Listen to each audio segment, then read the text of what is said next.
In less than 3 minutes, a suspect walks to a craps table and steals about $1.5 million worth of chips. Yeah, the robbery happened this morning at the Bellagio, and this is the surveillance video of the man in action. Investigators say after the suspect got his hands on the chips, he ran out the door, hopped on his motorcycle, and took off. People were already kind of suspicious on who he was because he was walking through a casino hotel with a helmet on, and who does that? Authorities believe he is also responsible for a robbery that happened last week at the Suncoast. So we know what he did, we know how he did it. So where was the Bellagio security when the robbery was happening, and why was the suspect never confronted? Fox 5's Kevin Bollinger has the answer, and Kevin, you've also learned that the suspect probably won't be able to cash in those chips.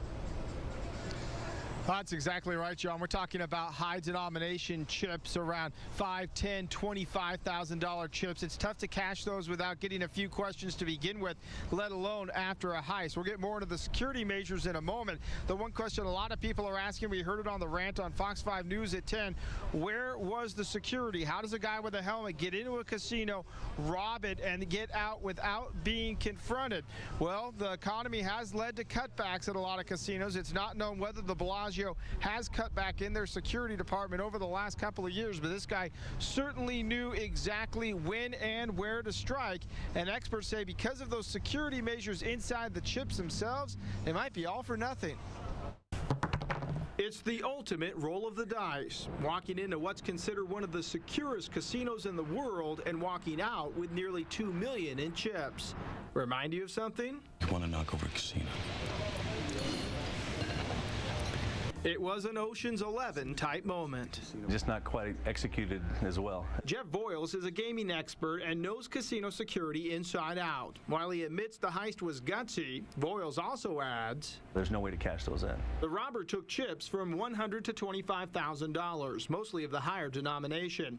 But those chips likely have radio frequency IDs embedded and other security measures, making them nearly impossible to cash out. 500, 1,000, 5,000 and 25,000 most likely have serial numbers on them, or they have an embedded chip called RFID. They're able to track them, so they know exactly what chips were stolen off of that game. An immediate hold was placed on the chips, so even going to other properties over time to launder them is tough. Every casino's been alerted, so for him to even come back in a year, 2 years, it'd be very difficult to do that. The bigger concern for the Bellagio is who was the likely second person in on the job. The more sophisticated the crime, the more of a collusion base it has.